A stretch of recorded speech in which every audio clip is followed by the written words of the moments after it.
with the city and said they understand that in good times they want to benefit, but if the economy tanks, that they understand, and so putting that escalator in there is a big step for them. Councilmember Boykins. Thank you, Mayor.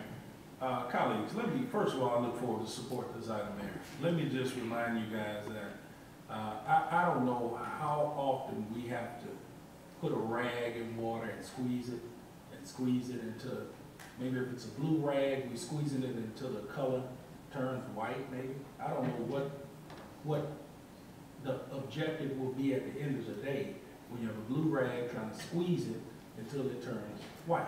The point I'm making is hope. These folk here, what the mayor with this budget is trying to do is say, okay, you living below the poverty level. You at the bottom of the barrel. On the average, these people are averaging about $19,000 a year. $19,000. Most of y'all make that a month around this table. Just kidding, I don't know about that last of May, but $19,000 a year. And we're just trying to get the minimum wage up to about $23,000 on the average.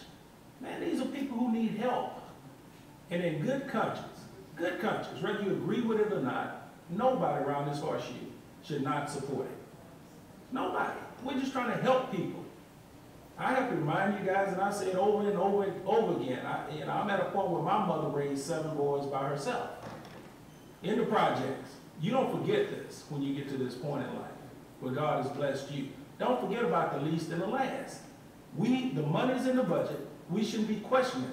What we should be questioning is how we get them more money for the services that they provide and to help the least and the last, you guys.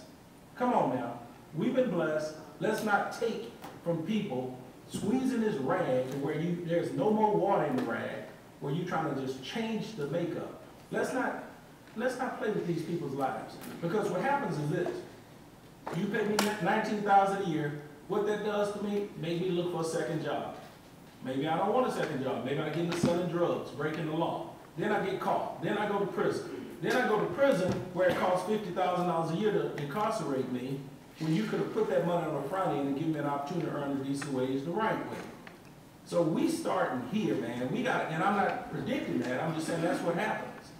We got to think about these people who need help. If we have an opportunity, Mayor, I give you credit for this, but finding a way to try to help the least and the last. And everybody around this horseshoe should feel the same way. These people need help. $10 an hour, $19,000, $19,200 a year. $12, $23,040. Come on now. I met a young lady the other day. I'm gonna wrap it up with this. And she called me and she said, I asked her to call me, so she called me. She said, Dwight, I really want a promotion at this place, Institution of Higher Education. She said, I said, well, what are you earning right now? Well, she's working on her associate's degree. I said, what are you earning right now? She said, $700. I said, okay. And we kept talking. I said, so you 700 times 2, that's about $1,400 a month. She said, no, I make $700 a month. That's what she brings home. That's reality. There are poor people who need help. Don't forget that. Don't forget that.